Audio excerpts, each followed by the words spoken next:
ఓం నమ శివాయ. అందరికీ నమస్కారం అండి. ఈ వీడియోలో ఈ కార్తీక మాసంలో వచ్చే ఆఖరి కార్తీక సోమవారం అంటే 4వ సోమవారం రోజు ఇంట్లో పూజ ఏ విధంగా చేసుకోవాలి, రుద్రాక్ష దీపం ఎలా పెట్టాలి, ఈ కార్తీక సోమవారం రోజు పాటించవలసినటువంటి విధి విధానాలు, ఎటువంటి దానాలు ఇవ్వాలి అనే విషయాలన్నీ కూడా క్లియర్గా తెలుసుకుందాం. అందుకని వీడియోని ఎక్కడా కూడా స్కిప్ చేయకుండా చివరి వరకు చూడండి.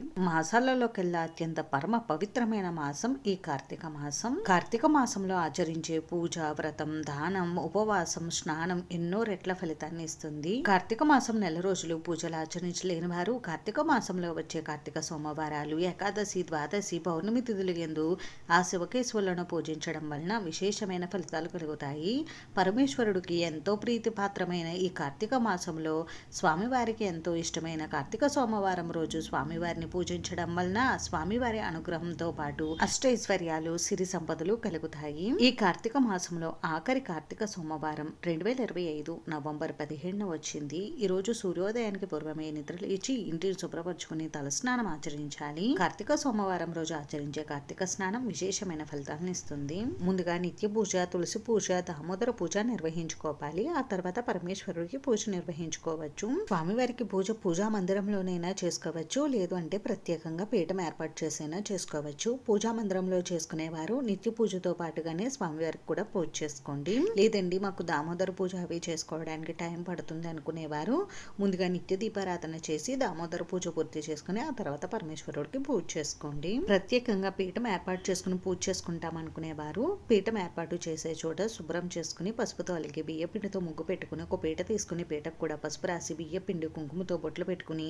పీట పైన ఏదైనా ఒక తెలుపు రంగు వస్త్రాన్ని పరిచి వస్త్రం పైన 3 గుప్పుల వరకు బియ్యం పోసి బియ్యం పైన శివపార్వతులు కలిసి ఉన్నటువంటి చిత్రపటం తీసుకుని పటానికి గంధం కుంకుమ బొట్లు పెట్టుకుని అందంగా అలంకరించుకుని పూజలో పెట్టుకోవాలి. అలాగే మనం స్వామివారి పూజతో పాటుగా గణపతికి కూడా పూజ నిర్వహించుకోవాలి. అందుకని గణపతి విగ్రహం కానీ పసుపుతో చేసినటువంటి వినాయకుడిని కానీ పూజలో పెట్టుకోండి. దీపారాధన కోసం 2 దీపారాధన కుందులను సిద్ధం చేసుకోండి. పూజలో మామూలు దీపారాధనతో పాటుగా ప్రత్యేకంగా కార్తీక సోమవారం కాబట్టి కొబ్బరి దీపం ఇంకా రుద్రాక్ష దీపం కూడా పెట్టుకోవచ్చు. అలాగే అట్టి డబ్బుల పైన దీపం ఇంకా ఉసిరికాయ పైన దీపం కూడా ఏర్పాటు చేసుకోవచ్చు. మీకు ఎన్ని దీపాలు పెట్టుకునే వెసులుబాటు ఉంటే అన్ని దీపాలు కూడా పూజలు పెట్టుకోండి. తప్పనిసరిగా ఇన్ని దీపాలే పెట్టాలా అని అంటే మీ శక్తి స్తోమతను బట్టి మీరు ఎన్నైనా పెట్టుకోవచ్చండి.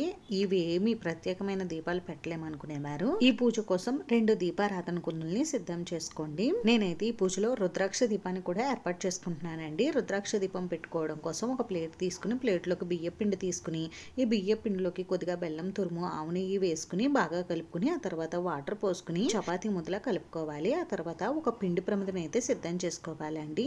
ఈ విధంగా వీడియోలో చూపిస్తున్నాను కదండి, ఆ విధంగా పిండి ప్రమిదను తయారు చేసుకుని ఈ ప్రమిదకు గంధం కుంకుమ బొట్లు పెట్టుకుని రుద్రాక్ష దీపం కోసం పిండి ప్రమిదను ఈ విధంగా అయితే సిద్ధం చేసుకోవాలి. ఇప్పుడు ఈ దీపాన్ని ఇత్తడి లేదా రాగి ప్లేట్ లో కానీ లేదు అంటే తమలపాకుల పైన కానీ ఏర్పాటు చేసుకోవాలి.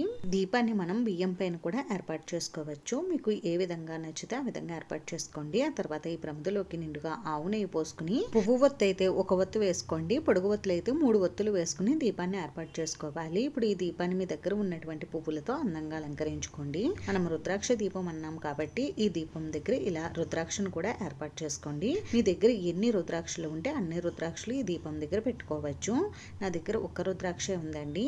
అయితే రుద్రాక్ష లేకపోతే ఈ దీపం పెట్టుకోకూడదా అంటే బియ్య పిండితో దీపం పెట్టుకోవచ్చండి. మీ దగ్గర ఎన్ని రుద్రాక్షలు ఉంటే అన్ని రుద్రాక్షలు దీపం దగ్గర పెట్టుకోండి. ఇలా పూజ కోసం అన్ని సిద్ధం చేసుకున్న తర్వాత ముందుగా దీపారాధన చేసి దీపానికి గంధం కుంకుమ బొట్లు పెట్టి దీపం దగ్గర 2 అక్షంతలు పుష్పం ఉంచి దీపానికి నమస్కారం చేసుకోండి. ఆ తర్వాత ఆచమనం చేసుకుని సంకల్పం చెప్పుకుని ఇప్పుడు పంచపాత గ్లాసుకు గంధం కుంకుమ బొట్లు పెట్టి పాత్రలో 2 అక్షంతలు పుష్పం వేసి పుణ్యనదుల పేర్లన్నీ చెప్పుకుని ఆ నీటిని పూజా స్థలం పైన అలాగే పూజకు ఉపయోగించే వస్తువుల పైన మన పైన చిలకరించుకోవాలి. ఇప్పుడు ముందుగా గణపతి పూజ నిర్వహించుకోవాలండి. గణపతిని షోడశోపచారాలతో కానీ పంచోపచారాలతో కానీ పూజ చేయండి. స్వామివారి శ్లోకాలు, స్తోత్రాలు చదువుకుంటూ స్వామివారికి పసుపు, కుంకుమ, గంధం, అక్షంతలు సమర్పించి ధూపం, దీపం, నైవేద్యం సమర్పించండి. నైవేద్యంగా మీ దగ్గర ఏవి ఉంటే అవే నివేదించండి. ఆ తర్వాత స్వామివారికి తాంబూలం ఉంటే నివేదించి కర్పూర నీరాజనం సమర్పించండి. ఆ తర్వాత 2 అక్షంతల పుష్పాలు తీసుకుని స్వామివారి పాదాల దగ్గర ఉంచి స్వామివారికి శిరస్సు వంచి నమస్కారం చేసుకోండి. ఈ విధంగా చేసుకుంటే గణపతి పూజ పూర్తవుతుంది. ఇప్పుడు ఏకహారతితో కానీ అగరబత్తులతో కానీ రుద్రాక్ష దీపాన్ని వెలిగించుకుని దీపానికి పసుపు, కుంకుమ, గంధం, అక్షంతల పుష్పాలు సమర్పించి నమస్కారం చేసుకోండి. ఈ దీపారాధన చేసేటప్పుడు ఓం నమ శివాయ అనుకుంటూ దీపారాధన చేయండి. దీపారాధన దీపారాధన చేసిన తర్వాత ఇప్పుడు ఆ పరమేశ్వరుడికి పూజను నిర్వహించుకోండి. స్వామివారికి శక్తి ఉన్నవారు షోడశోపచార పూజ నిర్వహించుకోండి. శక్తి లేని వారు పంచోపచారాలతో పూజ చేయండి. ఇంట్లో శివలింగం ఉంటే తప్పకుండా స్వామివారికి అభిషేకం నిర్వహించుకోండి. ఇంట్లో అభిషేకం నిర్వహించుకోవడం కుదరకపోతే గుడికి వెళ్ళైనా అక్కడ అభిషేక కార్యక్రమాలు స్వామివారికి నిర్వహించండి. స్వామివారి శ్లోకాలు స్తోత్రాలు చదువుకుంటూ స్వామివారికి పసుపు కుంకుమ గంధం అక్షంతలు పుష్పాలు సమర్పించండి. అలాగే మీ దగ్గర మారేడు దళాలు ఉన్న తెలుపు రంగు పుష్పాలు ఉన్న శ్వేత అక్షంతలు ఉన్న స్వామివారికి పూజ నిర్వహించుకోండి. అలాగే విభూతితో కూడా స్వామివారికి పూజ చేయవచ్చు. స్వామివారి శ్లోకాలు స్తోత్రాలు నోటికి చదవడం రాకపోతే ఓం నమ శివాయ అనుకుంటూ స్వామివారికి పూజ చేయండి. స్వామివారికి పూజ అంతా పూర్తయిన తర్వాత అమ్మవారికి కూడా పూజ చేయవచ్చండి. అమ్మవారికి కుంకుమార్చన నిర్వహించుకోండి. ఆ తర్వాత స్వామి అమ్మవార్లకు ధూపం దీపం నైవేద్యం సమర్పించండి. నైవేద్యంగా మీ దగ్గర ఏవి ఉంటే అవే నివేదించవచ్చు. ప్రత్యేకమైన నైవేద్యాలు చేస్తాము అనుకుంటే చేసి నివేదించవచ్చండి. చేయలేని వారు పండ్లు పాలు బెల్లం ముక్క వీటినే స్వామివారికి నైవేద్యంగా నివేదించవచ్చు. అలాగే తాంబూలం పూర్ణఫలమైన కొబ్బరికాయ ఉంటే నివేదించండి. ఆ తర్వాత స్వామివారికి సాంబ్రాణి ధూపం చూపించి కర్పూర నీరాజనం సమర్పించండి. తర్వాత 2 అక్షంతలు పుష్పాలు తీసుకుని స్వామివారికి మంత్రపుష్పం ప్రదక్షిణ నమస్కారం చేసుకుని స్వామివారికి నమస్కారం చేసుకోండి. ఈ పూజలో తెలిసి కానీ తెలియక కానీ ఏవైనా పొరపాట్లు చేస్తూ ఉంటే క్షమించు తండ్రిని స్వామివారికి నమస్కారం చేసుకోండి. ఈ విధంగా కార్తీక సోమవారం రోజున ఆ పరమేశ్వరుణ్ణి ఎవరైతే పూజిస్తారో వారికి ఆ పరమేశ్వరుడు అనుగ్రహం తప్పక లభిస్తుంది. ఉదయం పూజ చేసుకోవడం కుదరలేని వారు సాయంత్రం ప్రదోష సమయంలోనైనా స్వామివారికి పూజ చేసుకోండి. ఇంట్లో పూజ చేసుకోవడం కుదరలేని వారు గుడికి వెళ్ళైనా పూజా కార్యక్రమాలు నిర్వహించుకోవచ్చు. అయితే ఈ కార్తీక సోమవారంతో మనకి ఈ కార్తీక మాసంలో వచ్చే సోమవారాలు అయితే ముగుస్తాయండి. కార్తీక సోమవారాల్లో కానీ కార్తీక మాసంలో కానీ ఎవరైనా 365 ఒత్తులతో దీపారాధన చేయలేని వారు కార్తీక స్నానాలు దానాలు దీపదానాలు ఇలా కార్తీక మాసానికి సంబంధించినటువంటి ఏ కార్యక్రమాలు నిర్వహించుకోలేని వారు ఈ కార్తీక సోమవారం రోజైనా మీరు కార్తీక మాసం యొక్క నియమాలు పాటిస్తే చాలా మంచిదండి. ఈ రోజు 365 ఒత్తులతో దీపారాధన చేయవచ్చు. నక్షత్ర దీపారాధన కూడా చేసుకోవచ్చు. ఉపవాసం ఈ కార్తీక మాసం నెల రోజులు ఉండలేని వారు కనీసం ఈ కార్తీక సోమవారం రోజైనా ఉపవాసం ఉండండి. ఈ రోజు ఈ విధంగా పూజ చేసుకున్నప్పుడు ఉపవాసం ఎలా ఉండాలని చాలా మందికి డౌట్ ఉంటుందండి. సాయంత్రం పూజ చేసుకునేవారు ఉదయం నుండి సాయంత్రం వరకు ఉపవాసం ఉండి సాయంత్రం పూజ చేసుకుని ఆ తర్వాత నక్షత్ర దర్శనం చేసుకుని మీరు ఉపవాస దీక్షను విరమించవచ్చు. ఉదయం పూజ చేసుకున్న వారు పూజ పూర్తయిన తర్వాత మధ్యాహ్నం భోజనం చేసి సాయంత్రం అల్పాహారం తీసుకోవచ్చండి. లేదండి మేము సాయంత్రం వరకు ఉపవాసం ఉంటాము అనుకుంటే ఉండవచ్చు.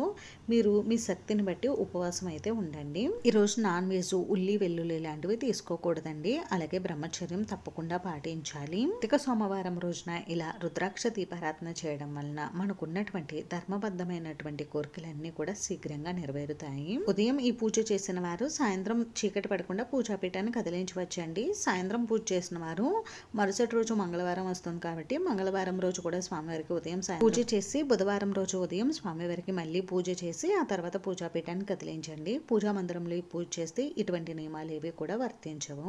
రుద్రాక్ష దీపం పెట్టినటువంటి పిండి ప్రమిదను నెక్స్ట్ డే మార్నింగ్ తీసి ఎవరో తొక్కని చోట వేసేయండి. కుదిరితే ఆవుకి పక్షులకి తినిపించవచ్చు. కుదరలేని వారు ఎవరో తొక్కని చోట వేసేయండి. దీపం దగ్గర పెట్టినటువంటి రుద్రాక్షను శుభ్రం చేసుకుని పూజా మందిరంలో కానీ బీరువాలో కానీ పెట్టుకోవచ్చండి. అంతేనండి. చూసారు కదా, ఈ వీడియో మీకు నచ్చితే ప్లీజ్ లైక్ చేసి షేర్ చేసి సబ్స్క్రైబ్ చేసుకోండి. Thanks for watching.